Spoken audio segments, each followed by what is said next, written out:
Ma'am, मैंने अपने husband को काफ़ी बार दूसरी लड़कियों के साथ चैट करते हुए पकड़ा है, कॉल पे बात करते हुए भी पकड़ा है और मेरे हस्बैंड का मुझ में कोई इंटरेस्ट नहीं रहा है। तो सबसे पहले बहन मैं तुम्हें बता दूं, ये तुम्हारी अकेले की प्रॉब्लम नहीं है, ये बहुत सारी लड़कियों की प्रॉब्लम है।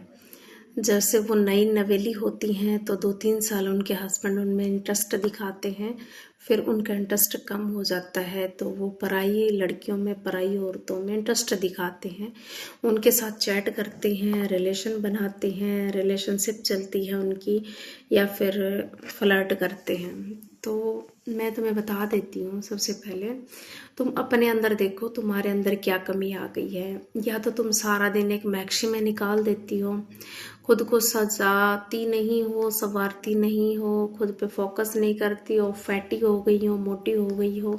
पहले जो तुम्हारे हस्बैंड ने तुम्हें पसंद किया था, तुम्हारी शादी हुई थी उस टाइम तुम्हारा वेट कितना था, अब तुम्हारा वेट कितना हो गया है, तुम्हारे ऊपर जिम्मेवारियाँ कितनी हो गई है, ये सारी चीज़ें तुम फोकस करो, देखो। दूसरी बात, ऐसा भी हो सकता है कि जब भी तुम्हारे हस्बैंड तुम्हारे से बात करते हैं, तुम्हारे आसपास आते हैं, तो तुम सिर्फ और सिर्फ उनके घर वालों की बुराइयां करती हो।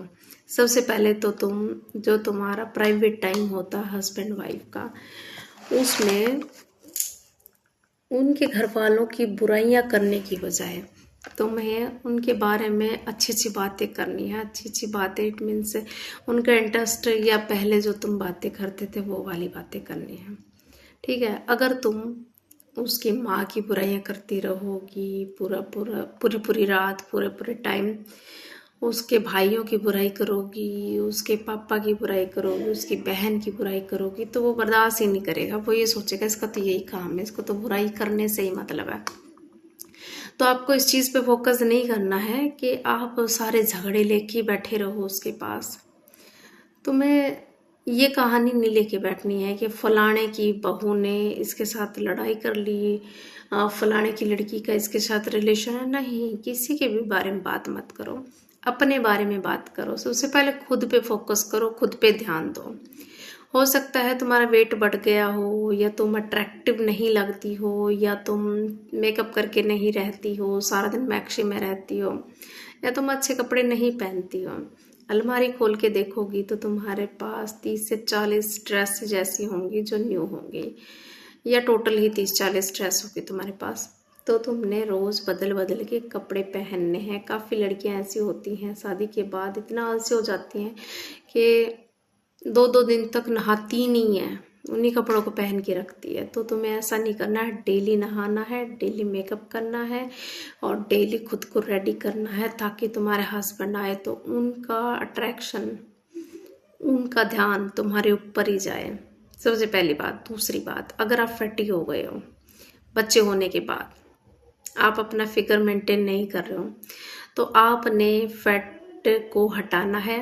उसके लिए देखो, फैट को हटाने के लिए काफ़ी चीज़ें होती हैं। सबसे पहले आपको खाने पे कंट्रोल करना है, आपको योगा करना है, योगा क्लासेस लेनी है, हो सके तो जिम जा सकते हैं, लेकिन मैं सजेशन नहीं दूंगी कि आप जिम जाएं, ठीक है। तो आप घर पे भी अपना वेट कम कर सकते हैं, सबसे पहली बात। दूसरी बात, अपने आप को किसी से कंपेयर मत करो, ठीक है। कंपेयर भी नहीं करना है, सिर्फ ये देखना है कि तुम अपना क्वालिटी टाइम अपने हस्बैंड को कब से देना बंद कर चुकी हो, ठीक है। अगर तुम क्वालिटी टाइम देती हो और तुम्हारे हस्बैंड नहीं दे रहे हैं, तो इस पे भी थोड़ा सा खुद पे काम करो। अगर आप खुद पे काम करोगे तो तुम्हें अपनी गलती का एहसास होगा कि कहाँ तुमने प्रॉब्लम की है, तो फिर वैसे ही दिन आ जाएंगे, वैसे ही तुम्हारे हस्बैंड तुम्हारे पास आ जाएंगे और वैसे के वैसे आपकी फैमिली सेट हो जाएगी।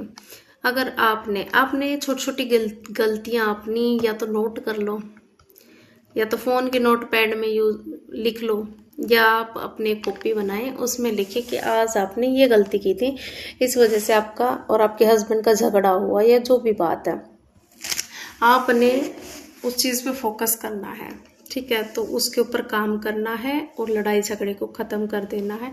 अगर आपके हस्बैंड बात ना करें तो आप खुद से बात करें, ठीक है। तो छोटी छोटी बातों को इतना ना बढ़ाएं जिससे कि आपके दोनों के बीच दरार पड़ जाए और फिर सारे आपके फैसले कोर्ट में जज फैसला ले आपकी लाइफ का। इससे अच्छा है इनको यहीं सॉर्ट आउट कर लें। और अगर आपका कोई और क्वेश्चन है तो आप मुझे कमेंट में पूछ सकते हैं क्वेश्चन इससे रिलेटेड, ठीक है। थैंक यू, मिलते हैं नेक्स्ट पार्ट में।